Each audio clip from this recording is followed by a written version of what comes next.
예수께서 아직 승천을 못하셨습니다. 부활하신 이 엄청난 이 사건을 이제 온천하에 보여주셨는데, 그리고 승천하셔야 하는데 아직 승천을 하지 못하십니다.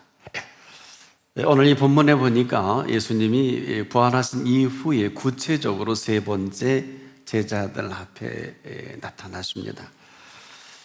이 내용이나 장면은 그렇게 썩 좋은 장면은 아닙니다. 베드로 아시는 대로 주님이 많은 비중을 두고 양육했고, 또 그를 통해서 놀라운 그 계획까지도 나타내 주셨는데, 6 제자를 데리고 고기를 잡으러 가는 것입니다. 그 가운데는 세베대의 2 아들도 있어요. 야고보와 요한인데, 이제 12명 중에 가룟 유다의 배반과 함께 11명 가운데 7이라면은 거의 제자가 함께 다 움직인다 그래도 지나치지 않는데, 고기를 잡는데 밤새 한 마리도 못 잡아요. 새벽녘에 빈 그물을 가지고 이제 고기 잡는 일을 거두고자 할 때 그 자리에 예수님이 서 계십니다. 그리고 이렇게 말씀하십니다. 얘들아, 너희에게 고기가 있느냐? 없으니까 그냥 그렇게 없나이다.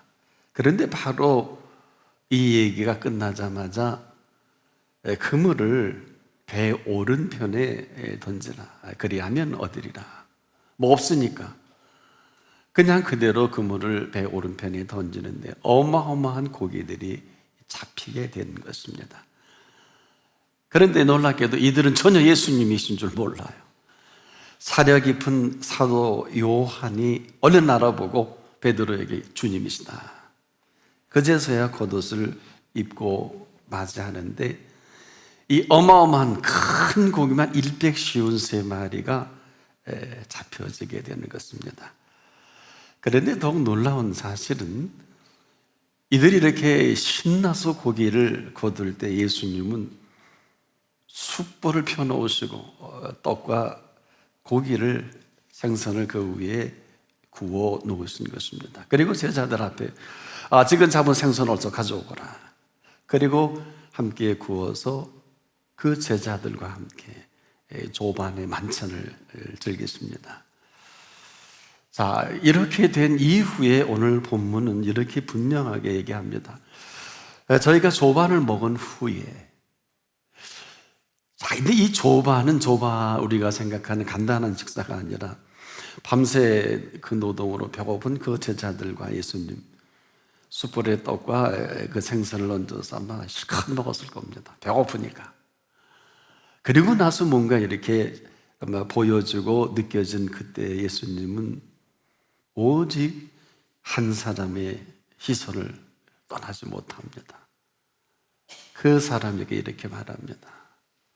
요한의 아들 시몬아, 네가 이 사람들보다 나를 더 사랑하냐?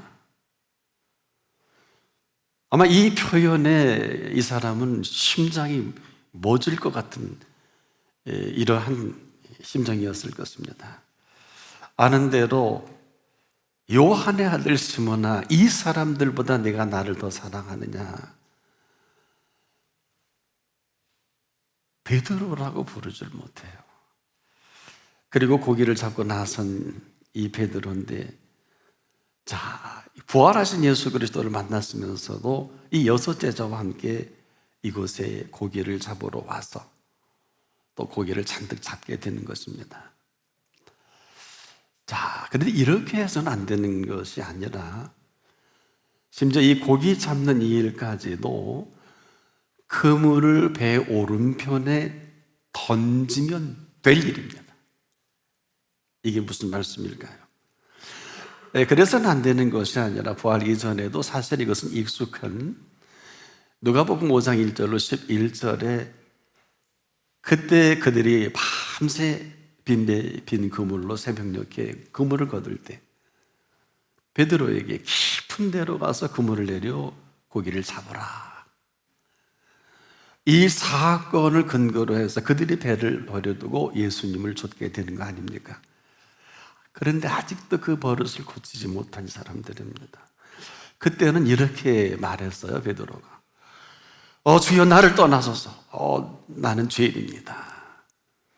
오늘은 아무 말이 없어요. 웬일일까요? 조반을 드셨는데도 베드로나 어느 표현이 없었던가 보죠. 요한은 이 요한복음의 기록에 다른 것을 기록을 못합니다. 그런데 이 조반을 먹는 분위기가 아마 대단히 좋았던 것 같아요. 아마 그 분위기가 굉장히 화기애애한 것이 아닌가. 아마 이런 분위기를 눈치 빠르고 사려 깊은 요한은 아마 굉장히 긴장하지 않았을까. 왜? 뭔가 아닌 것이거든요. 그런데 아니나 다를까 조반을 다 드신 후에 오늘 본문의 말씀처럼 다른 사람이 아니라 베드로에게 아마 한참 바라봤을 거예요. 그래서 이 본문을 보니까요, 무슨 나를 떠나소서 내 잘못했습니다 이런 얘기도 아니고 전혀 반응이 없어요. 이 어마어마한 153마리의 큰 고기로 부자 됐는데도 이런 내용이 없어요. 그리고 그 눈을 보면서 요한의 아들이라고 하고 시몬이라고 하면서 이 사람들보다 이 6명보다 네가 나를 사랑하느냐. 분명히 베드로라고 그래야 되는데 이 베드로라는 표현을 안 쓰고 요한의 아들 시몬이라 그냥 자인은 시몬을 지금 부르고 계신다는 것입니다. 전혀 한마디로 베드로답지를 못한 거예요. 그럼 베드로가 부르셨겠죠? 그래서 이 사람들보다 네가 나를 더 사랑하느냐. 근데 이 물음에 그러면 그렇다 아니면 아니다 이렇게 하면 되거든요. 그런데 주님 그러합니다. 내가 주님을 사랑하는 줄 주님 아시지 않습니까? 내가 주님을 사랑하는 줄을 주님 아시지 않습니까? 사실 이 표현을 할 필요가 없거든요. 그럼에도 예수님은 이렇게 말씀하십니다. 내 어린 양을 먹이라. 여기서 끝난 줄 알았더니 또 두 번째 물으십니다. 요한의 아들 시몬아, 네가 나를 사랑하느냐? 이제는 다른 사람이 아니라 너와 나와의 직접적인 관계성에서 나 예수, 너 시몬, 다른 사람이 아니라 구체적으로 묻는 물음입니다. 요한의 아들 시몬아, 네가 나를 사랑하느냐? 그러면서 내 양을 치라 이렇게 말씀하십니다. 세 번째도 똑같은 물음인데 분위기가 전혀 달랐을 것입니다. 요한의 아들 시몬아, 내가 나를 사랑하느냐?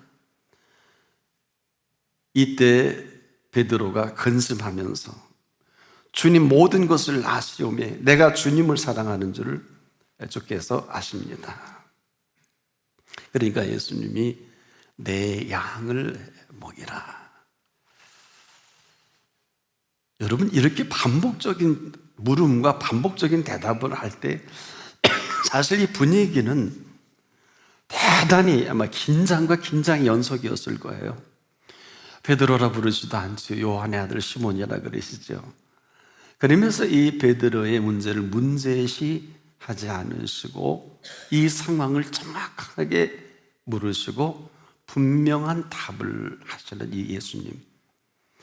지금 이 베드로의 심정과 베드로가 지금 하고 있는 이 모든 일까지라도 이 물음 속에 다 들어있어요. 그리고 하실 말씀을 사실 다 하십니다.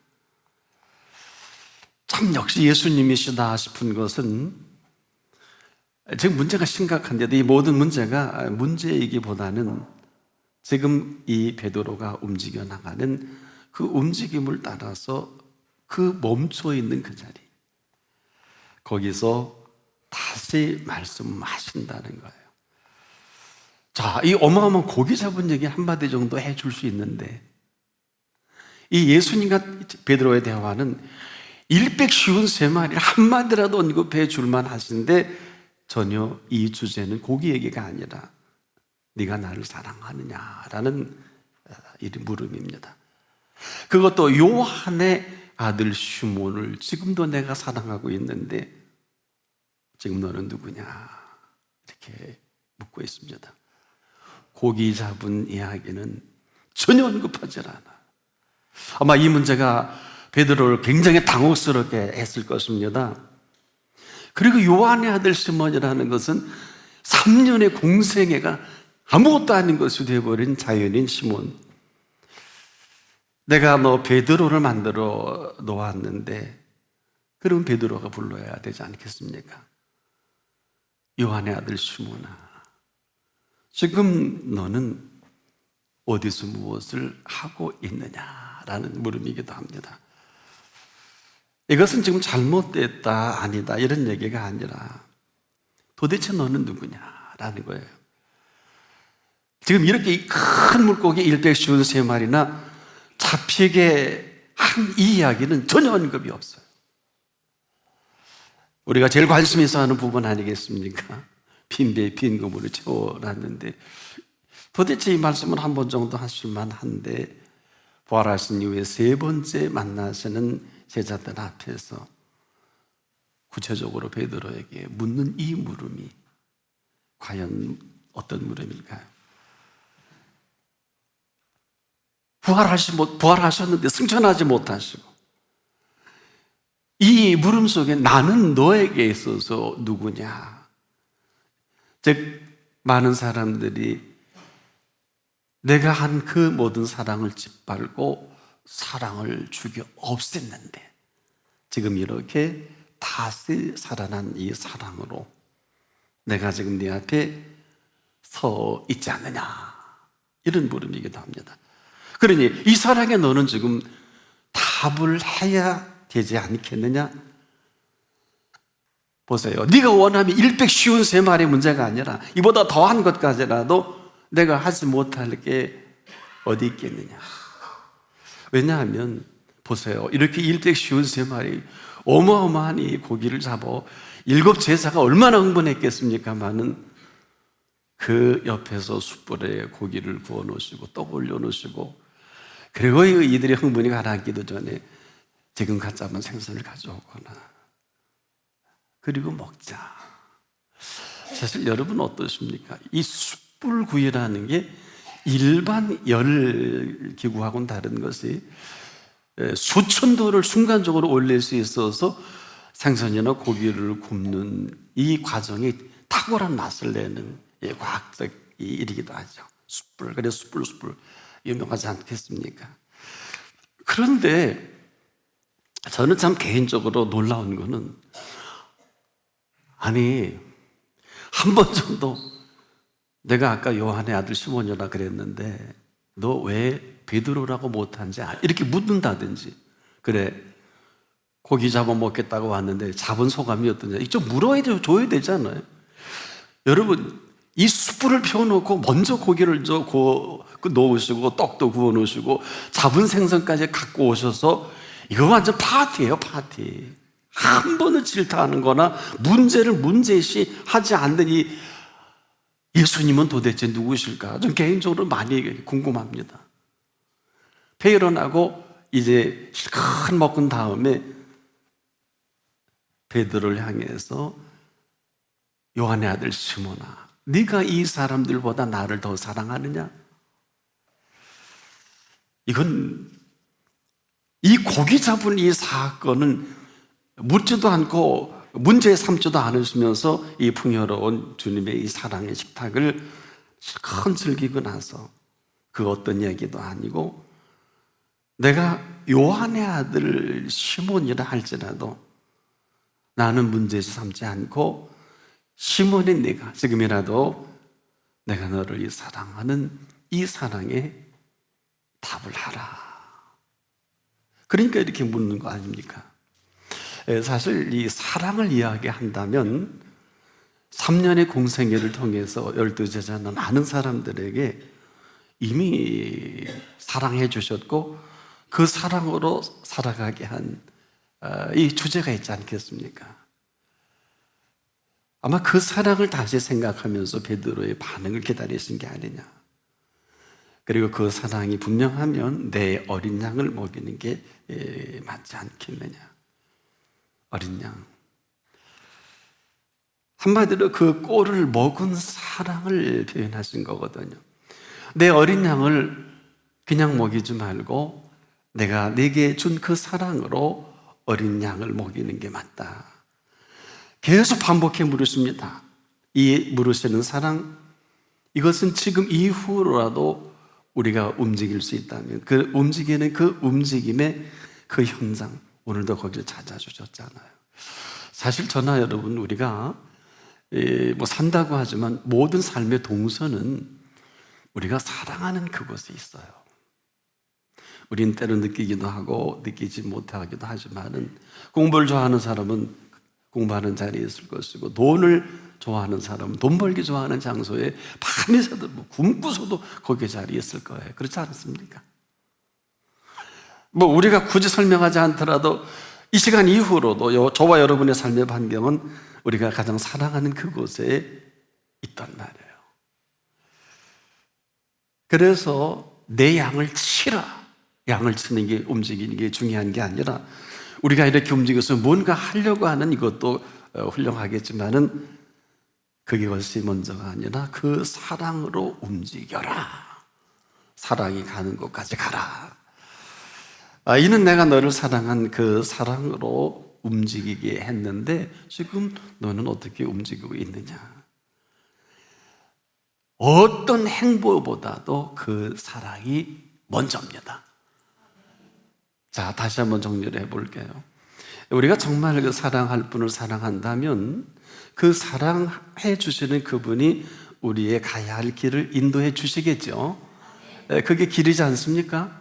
가선 안 되는 길은 막아도 주실 것이고, 이 막는다는 게 보통 심각한 얘기가 아니죠. 이 시간 이후로도 여러분의 움직이는 이 동선, 내 양을 치라. 우리 양들이 움직여지는 동선은 열심히 움직이는 게 능사가 아니라 그 사랑으로 움직이는 게 맞다.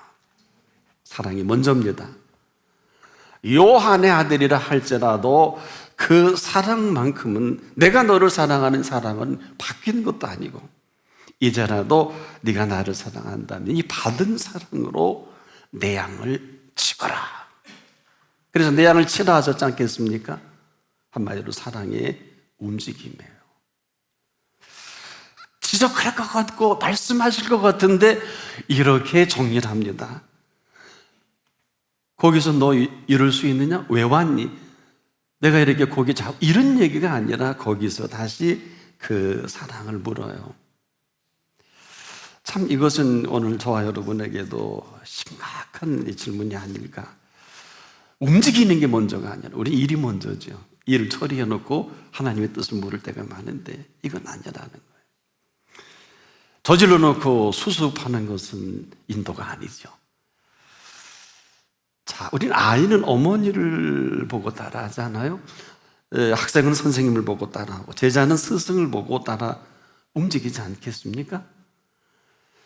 한마디로 움직임이 먼저가 아니라 그 사랑이 움직이게 하는 움직임이 한다. 그 사랑을 받고 이 사랑으로 꼴을 먹이고 사랑으로 움직여 나가는 그 움직임을 움직여라. 우리가 십자가에 대한 부분은 바로 예수께서 이 사랑의 답을 하신 십자가입니다. 죽기까지 사랑하셨잖아요. 죽음으로 사랑을 답하셨지 않습니까? 그런데 그 가운데 그 부활은 그 사랑의 완성을 하신 생명의 완성이 바로 생명의 부활 아닙니까? 바로 그 사랑이 완성하신 그 생명으로 오늘 다시 이 물음을 묻고 계신 거예요. 그냥 사랑이 아니에요. 오늘 우리가 산다면 사실 그 사랑 때문에 삽니다. 이만큼 살고 있거든요. 만약에 그 사랑이 멈춘다면 인류는 종말일 거예요. 이 시간 이후로 우리 모두의 움직임이 심각한 것은 다른 것이 아니라 바로 아직도 그 사랑에 떠나질 않아서 우리를 이만큼 머문 사랑 속에 삽니다. 알고 모르고 그 두 번째고요. 먹고 입고 마시고 하는 모든 것들까지라도 친히 마태복음 6장에서 말씀해 주신 대로 있어야 할 줄을 아시기 때문에, 이 있어야 할 줄을 아시는 그 아심이 오늘 우리를 이렇게 살게 한다. 산다는 게 정리를 해보면 이런 겁니다. 사랑이 아직 떠나지 아니하신 그 사랑으로 살게 하신 것입니다. 살아간다는 것은 뭘까요? 그 사랑이 움직이게 하는 그 움직임으로 오늘을 살아가게 하는 사랑이다. 그래서 지금도 우리가 열심히 일하고 공부하고 사업을 하고 움직여 나갑니다만은 그 사랑 받은 만큼 움직여요. 이 얘기는 한 주를 돌아볼 때 여러분, 한 주 스케줄은 어떠셨나? 나름대로 많이 바쁘셨을 줄 압니다만은 그 시기 때마다 그 가치나 그 내용이나 여러분이 가장 귀하다고 또 필요하다고 하는 그곳에 머무는 것 같아도 사실은 일을 사랑하는 사람은 일, 공부를 하는 사람은 공부, 또 명예나 그 세상의 모든 중요한 일을 사랑하기 때문에 거기 머무르고 있거든. 저는 이 본문을 보면서 고기 잡으러 간 이 베드로와 여섯 제자들에게 사실 어떻게 보면 생뚱맞은 물음일 수도 있어요. 그런데 지금 예수님이 어떤 예수님이세요? 고기를 잡으러 간다고 했을 때 아무 말씀도 안 하시고 사실 어처구니 없긴 해요. 3년 동안 예수님이 베푸신 것은 이 지구촌에 예수님을 만나서 못 고친 병이 없었고, 마지막인 죽음에 이르는 병까지도 3사람씩이나 살려냈잖아요. 회당장 야이로의 딸, 나인성 과부의 아들 죽은 나사로가 4일씩 됐는데도 이 병을 고쳐냈잖아요. 기사와 능력은 말할 것도 없고요. 이것은 뭘까요? 이것은 주님이 늘 하신 그 말씀 그대로 이처럼 사랑하신 사랑입니다. 우리가 이해를 하고 안 하고 그건 그게 중요한 게 아니에요. 왜? 우리에게 해주신 사랑이 너무 분명하잖아요. 근데 우리가 이걸 재해석을 한다든지 나름대로 정리를 하는 거 각자의 몫입니다. 부모님 사랑으로 자녀가 클 때 공부 따로, 일 따로, 먹는 것 따로, 옷 입는 것 따로, 용돈 따로 그렇게 하나요? 부모님 그 사랑 하나로 아이에게 그 부모의 영향력만큼이나 아이를 키우지요. 꼭 같은 거예요. 오늘 우리가 이 심각함을 심각하게 여기지 않는 것만큼 삶이 빈공해지고 삶이 정말 감동이 없고, 자, 그 사랑이 아직도 마감이 되지 않는 것은 숯불을 피워놓고 거기에 생선과 떡을 올려놓으시고 갓 잡은 생선을 가지고 오라고 해서 조반을 먹을 때 무슨 얘기가 됐는지는 없어요. 잡수신 후에 그랬는데 아마 지구촌에서 부활하시기 전 가장 환상적인 분위기가 아니었겠느냐. 다른 그 복음서를 보게 되면 이런 장면이 잘 연출이 안 돼요. 또 구체적이지 못해요. 반드시 믿음이 없는 자요, 왜 의심해, 끊임없이 질타했는데 오늘 본문에는 한 말씀도 질타가 없어요. 오히려 말씀을 대하는 저 자신도 이거 굉장히 특이하다, 이거 분명히 아닌데, 한마디로 베드로가 3번씩 부인하는 지난 경험, 이제 승천하실 일만 남았는데 한 번 정도는 베드로의 생애를 정리할 만한데 우리 생각이죠. 예수님의 생각은 왜 생각지 않으셨을까요? 한마디로 베드로의 깊은 곳을 꿰뚫어 보시는 처자식이 있잖아요. 처자식 사랑하니까 고기 잡는 게 당연하잖아요. 잡지 말라는 게 아니에요. 잡아서는 안 된다는 게 아니에요. 우리가 이 오해와 곡해가 여기에 있습니다. 153마리나 잡게 하셨어도 그 잡은 생선을 함께 구워 드시면서 세상에 이런 만찬, 이런 아름다운 식탁이 어디 있겠어요? 다 한 말 싫다 하지 않으세요? 오늘 이 얘기는 못다한 사랑 이야기가 아닐까. 우리가 예수 믿는 사람이 분명하다면 예수님의 3년의 공생애는 한마디로 예수님의 러브스토리입니다. 사랑 이야기 아니에요. 죽은 자를 살려도 사랑해서 살려준 거 아니겠습니까? 앞을 못 보든 썩어져 가는 몸을 지녔어도 고쳐주신 것은 법이 아니라 사랑 아닙니까? 살게 하신 사랑 아닙니까? 심지어 죽음에 이르는 병까지 저와 여러분에게 이제 죽음 이후까지라도 사랑해 주신 그 사랑 때문에 생명이 부활이요, 부활의 생명이 가능한 거 아닙니까? 어떤 생각이 드세요? 3년 동안 예리하게 지켜봤다면 3년의 모든 공생애는 함께 자고 먹고 말씀을 대하고 또 배우고 익힌 모든 것들은 주제가 예수 그리스도의 사랑 이야기죠. 오늘 그 사랑 이야기를 묻고 있는 거예요. 이처럼 사랑하신 이 사랑에 오신 사랑 덩어리가 승천하셔야 되는데 이제 예수님이신 것을 누구보다 잘 아는 베드로와 7 제자, 거기 빅3도 다 있잖아요. 핵심 멤버들이 다 있는데 그 사랑의 실체를 물으신다는 것은 굉장히 심각합니다. 사랑하는 여러분, 아가서 8장 6절 7절에 사랑은 죽음같이 강하고 이렇게 시작합니다. 사랑은 죽음같이 강하고 그 사랑 때문에 십자가에 달려 죽으신 사랑입니다. 그렇지요? 질투는 수월같이 잔혹해서 불같이 일어나 여호와의 불을 삼킬 정도로 할지라도 이 사랑만큼은 삼킬 수 없습니다. 우리가 지금도 심각한 것은 사람이 온 가세를 다 주고 사랑과 바꾸려 할지라도 오히려 멸시를 받으리라. 이 사랑을 3년간 끊임없이 제자들에게 해주신 사랑이기도 합니다. 자, 정리해 보자고요. 사람 사는 얘기가 뭘까요?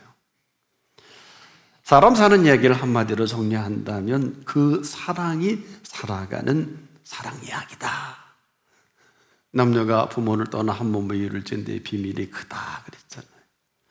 생명의 잉태를 하나님은 여호와의 주신 기업이라 그랬잖아요. 태의 열매는 상급이라 그랬잖아요. 만약에 후손이 없다면 그 가문과 그 나라는 한 세대, 한 20년 내지 30년 있으면 완전 망할 거예요. 한 번도 생각 안 해보셨죠? 저도 가정을 갖고 여러분도 가정을 갖고 있는데 가정 단위의 존재가 뭐에 있을까요? 한 남녀가 만나 사랑을 무르이고 떨어져 못 산다고 살다 보니까 10달이 지나면 한 생명이 잉태하는 것을 어떻게 생각하십니까? 누가 애나 낳고 산다 그래요? 결혼하지 마세요. 절대 하지 마세요. 결혼은 애나 낳고 사는 게 아닙니다. 결혼은 하나님의 생명을 선물로 얻는 시간입니다. 오죽하면 아브라함이 지금부터 4,000년 전에 아들 이삭을 받고 40년간 장가를 못 드린 걸까요? 안 드린 걸까요? 여러분, 그때 40이면 손주가 있을 나이입니다. 다른 사람은 다 손주를 받는데 이삭은 결혼을 못했어요. 이렇게 심각한 걸 누가 합니까? 왜? 아무리 강조도 지나치지 않는 것은 사람 사는 이야기는 사랑 이야기입니다. 러브스토리입니다. 그래서 사람 사는 이야기는 하나님의 사랑으로 가득 찬 이야기를 말합니다. 이는 복을 받아야 되는 게 아니라 이는 이미 우리에게 한 몸을 이룰 그때 내 멋대로 산다면 굶어 죽고 헤어지고 끝장나고 도적이 온 것은 도둑질하고 죽이고 멸망시키는 게 맞지만 내가 온 것은 양으로 생명을 얻고 이 생명 자체가 그 하나님의 사랑으로 풍요하고 넉넉한 것을 말합니다. 풍요하고 넉넉해야 하는 게 아니에요. 우리 한번 오늘 이 시간 이후로 정리하자고요. 예수 믿으면 잘 살아야 되는 게 아니라 예수 믿으면 잘 살 수밖에 없어요. 어느 정도일까요? 우리가 하나님을 믿을 때 왜 그렇게 믿음이 심각합니까? 믿음이 없이는 기쁘시게 하지 못한다는 게 무슨 얘기일까요? 같은 얘기예요. 그래서 고린도 교회를 설교할 때 바울이 믿음, 소망, 사랑 이 세 가지는 항상 같이 있다. 믿음만 따로도 아니고 사랑 얘기도 따로 아니고 소망도 다른 얘기가 아니라 우리가 하나님을 믿는 믿음 안에서 하나님의 통치가 시작이 됩니다. 그 내용은 사랑입니다. 그리고 그 결과는 소망입니다. 오늘도 우리에게 짓누른 것들은 뭘까? 그래서 이 세상을 살아가면서 사람들이 이 사랑이 없다는 것은 무슨 얘기일까요? 사람이 아무리 풍요롭고 아주 넉넉한 삶을 누린다고 해도 그 모든 풍요는 그 사랑을 대신할 수 없습니다. 이 얘기는 모든 것이 허망해지는 이유가 사람이 죽을 때 아니면 과정 중에서 이게 드러나죠. 그래서 우리가 움직여 나가는 모든 것은 그 사랑이 움직임이 아니면 결국 죽이고 죽는 일밖에 없어요. 이것이 정치와 권세와 이 세상의 어둠의 주관자들과 하늘에 있는 악한 영들의 실체이기도 합니다. 우리만 몰라요. 여러분은 가끔 그러죠. 기분 나쁘다고. 이게 기분 나쁘게 아니라 원수 마귀가 쥐어 턴대는 거예요. 오늘도 은혜를 못 받게 하는 원수 마귀는 조롱 마귀로 시선을 딴 데로 옮기게 하고 할 수만 있으면 여러분 이 말씀을 들으면 생각이 많아지죠. 저는 오직 말씀과 강단에 몰입하라고 권면해 드리고 싶습니다. 지금도 놀라지 마십시오. 말씀은 살아있고 능력이 있어서 좌우에 나눠서는 어떤 것보다 예리합니다. 저와 여러분의 영과 혼과 및 관절과 골수를 이 시간 찔러 쪼갭니다. 저는 설교를 하다가 제 많은 질고를 고침받은 여러분이 아니에요. 여러분이 아니에요. 저는 설교를 하다가 내가 스스로 많은 치유를 경험해요. 나를 치유하신 분이 여러분 치유 안 하시겠어요? 여러분이 아니에요. 저입니다. 저. 지금 말씀하신 하나님은 절대 불행은 없습니다. 한마디로 이 자리는 행운의 자리예요. 왜 행운일까요? 행운은 지나가면 불운해져요. 그러나 행운은 만나면 행복해집니다. 사는 이야기 얼마나 많은 사람들이 아는 척을 하고 잘난 척을 하고 있는 척을 하고 뭔가 전부 사는 이야기는 사랑 이야기입니다. 이 사랑이 없으면 삶은 아무리 풍요로워도 아무것도 아닙니다.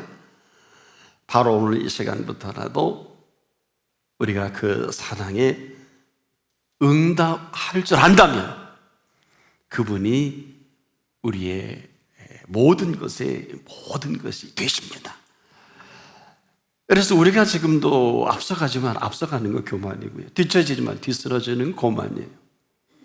하나님보다 똑똑한 척만 하지 않는다면 하나님은 지금도 하나님 되시기를 그렇게 소망하세요.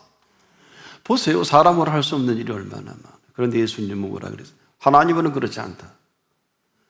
하나님으로서는 다 하실 수 있는 일이라. 이건 흔한 적극적인 사고방식이 아니에요. 이건 사람들 이야기죠. 하나님 그렇게 보시면 안 돼요. 하나님 전능하신 하나님이십니다. 살아계신 하나님이십니다. 오늘 이 자리에 하나님은 하나님의 뜻을 다 이루십니다. 여러분이 일생일 때 이루고자 하는 그 일이 어떤 일인지는 잘 몰라도 아마 하나님의 뜻 가운데 있다면 참 다행이지만 그렇지 않다면 이것은 분명히 불행일 것입니다. 오늘이라도 그 사랑이 움직이게 하는 그곳에 있기를 축복합니다. 지금 승천하셔야 되잖아요. 그런데 폐일은하고 내 어린 양을 먹이라고 하셨지 않습니까? 사랑으로 어린 양을 먹이지 않으면 미래가 없어요. 내 양을 치라. 이 사랑으로 치리하지 않으면 의무가 되고 억지가 되고요. 원망이 되지 않아요? 일 같지도 않은 일 우리가 주님의 일을 하면서 얼마나 많은 사람들이 원망하고 의무가 되고 나만 해야 되는 천박한 얘기 하지 마세요. 저는 많은 사람들에게 그런 사람은 이해를 전 안 시킵니다. 하나님 나라에 일할 게 뭐 있어요? 목사님은 아니십니까? 하나님의 나라의 일은 목숨을 다드려 한다 할지라도 이 일이 아니라 상이에요. 그렇죠. 일하는 자에게 그 상을 은혜로 여기지 아니하시고 빛으로 여기신 하나님. 뭐 알고나 믿으세요? 알고나 죄결하세요? 아무거나 듬성듬성 하다가 지쳐서 왜 쟤는 안 하고 쟤는 왜 이래? 끊으세요. 멈추세요. 하나님의 은사 부르시면 후회함이 없어요. 왜 그러냐 하면 오늘 제가 이 자리까지 이렇게 목회자로 서 있다고 할지라도, 말씀을 증거하는 자리에 있다 할지라도 주신 은혜로 합니다. 그 이상은 전 못해요. 제가 아무리 수십 년 공부를 하고 했어도 오늘 주신 은혜가 오늘 이 강단에 우리에게 말씀해 주시고 계신 것입니다. 그래서 우리가 가장 아름다운 헌신은 목회자라든 선교사라든 그 어떤 일을 하든 자원함으로 하는 게 가장 아름답습니다. 물론 바울처럼 내가 예수 그리스도에게 붙잡힌 바 되어, 그건 참 더없이 위대하지요. 그러나 우리는 또 믿음이 없어서 물론 우리에게 붙잡히지 않는 것은 아니지요. 성령께서 우리가 강하게 붙드시는 그분에게는 말할 필요도 없거니와 좀 부족한 저와 여러분에게까지라도 하나님의 사랑이 움직이게 하시는 그렇게 움직임이 시작되기를 축복합니다. 이것은 지금도 내 양을 먹이라, 내 어린 양을 먹이라, 내 양을 치라, 내 양을 먹이라 하신 것은 사랑으로 먹이는 사람이 너무 드물어요. 사랑으로 먹을 수 있는 그 사랑은 반드시 예수 그리스도의 사랑을 맛보게 되어 있습니다. 이것만이 살 길입니다. 이것만이 오늘 이 생명을 생명되게 하는, 받은 사랑으로 먹일 것밖에 없고요, 받은 사랑으로 치료할 것밖에 없고, 이 받은 사랑으로 먹일 수 있을 그때 이 사랑의 왕께서 우리의 삶을 완성해 가시는 것입니다. 그래서 우리가 이 사랑을 친히 예수님 말씀하신 이것은 부활 승천까지도 사랑이십니다. 왜? 다시 오신다 그랬잖아요. 그리워서 다시 찾아주신다 그랬거든요. 이미 십자가에서 그 사랑을 다 이루어 놓으시고, 그리고 그 사랑을 완성하신 부활의 생명으로 다시 베드로에게, 베드로라고 묻지 못한다 할지라도 요한의 아들 시몬아, 내가 이 사람들보다, 여러분이 저는 비교하지 않기를 바랍니다. 두 번째로 요한의 아들 시몬아, 내가 나를 사랑하느냐? 또 물어요. 요한의 아들 시몬아, 내가 나를 사랑하느냐? 이 사랑이 회복이 될 그때 베드로는 사도행전의 주역이 되고, 이 사랑의 응답을 하면서 마지막 순교까지라도, 주님은 뭐 십자가상에 달려 운명하셨으니까 거침없이 십자가에 거꾸로 달려도 후회함이 없는 생애로 만들어 가시는 사랑이십니다. 오늘 이 시대에 의지할 곳이 부활하신 그 생명의 사랑밖에 없습니다. 오늘도 이 사랑이 한 분 한 분 살아가게 하는 이 생명이 부활의 생명이 되기를 축복합니다. 기도하겠습니다. 여기까지 사랑해 주셔서 이 모양 저 모양으로 우리가 어리석어 미련해서 깨닫지 못한다 할지라도 주님 사랑해 주신 것을 감사합니다. 이제 사랑의 힘으로 오늘 눈이 열려지게 하시고 귀가 열려지게 하시고 생각까지도 열려진 생각으로 오늘 이 부활의 생명으로 넉넉한 삶이 시작되게 하옵소서. 예수 그리스도 이름으로 기도합니다. 아멘.